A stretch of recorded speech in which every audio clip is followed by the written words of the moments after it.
Delhi square tailor ఎలా ఉంది? Delhi square ఎలా ఉందంటే అసలు నోట్లో గులాబ్ జామ్ వేసుకున్నట్టు ఉంది అనమాట. కాకపోతే ఆ గులాబ్ జాము మన సిద్ధు జొన్నలు గడ్డ వేసుకున్నాడు. ఆ లిప్ లాక్ కిస్ అవుతే అసలు మైండ్ బ్లోయింగ్ అని చెప్పొచ్చు అనమాట. అసలు ట్రైలర్లోనే 10 సెకండ్లు ఉందంటే రేపు ఇంకా మూవీలో ఎన్ని సెకండ్లు ఉంటుందో మనం ఎక్స్పెక్ట్ చేయొచ్చు అనమాట. నాకైతే చాలా బెటర్గా అనిపించింది అనమాట. మనకి డీజే తిల్లు కానీ ఏంటంటే ఒక మంచి మూవీ అనమాట. కామెడీ ఓరియంటెడ్గా వెళ్తుంది. దీంట్లో డైలాగ్ కానీ ఉంటుంది, ఎలా పెంచారు సార్ మీ కొడుకుని అంటే నేను పెంచలా సార్ వాడే పెరిగాడు అనేసి.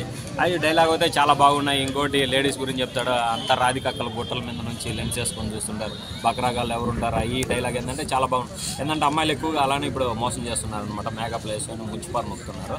దానికి తడవ తిల్లు అన్న ఎలా మోసపోతుంది అనేది సినిమా అనుకుంటున్నాను. నాకైతే సాంగ్స్ కానీ చాలా బాగున్నాయి బ్రో. ట్రైలర్ కానీ చాలా బాగుందనమాట. వ్యాలంటైన్స్ డే రోజు కానీ ఈవెంట్కి వెళ్ళా, నాన్న చెప్పాడు గట్టిగా కొడుతున్నాను ఈ తర్వాత మార్చి 29న థియేటర్లో వస్తుంది. సినిమా అయితే బాగుంటుందని అనుకుంటున్నాను. పార్ట్ 1 కన్నా పార్ట్ 2లో రొమాన్స్ ఎక్కువ ఉన్నట్టుంది. రొమాన్స్ ఎక్కువ ఉంది అంటే ఇప్పుడు మామూలుగా ఏంటంటే జనరేషన్ పెరిగే కొద్దీ రొమాన్స్ ఎక్కువ అవుతూ ఉంది కదా. అందులో గ్యాప్ వచ్చింది 2 ఇయర్స్. 2 ఇయర్స్లో ఏంటంటే ఇంకా పెరిగిందనమాట రొమాన్స్. ఇంకా 4-5 ఇయర్స్కి అయితే ఇంకా మరీ ఫుల్ వెస్ట్రన్ కల్చర్ వచ్చేస్తుంది. అది ఇప్పుడు ముందే తీసుకున్నట్టున్నారనమాట. అదే చూడాలి మరి.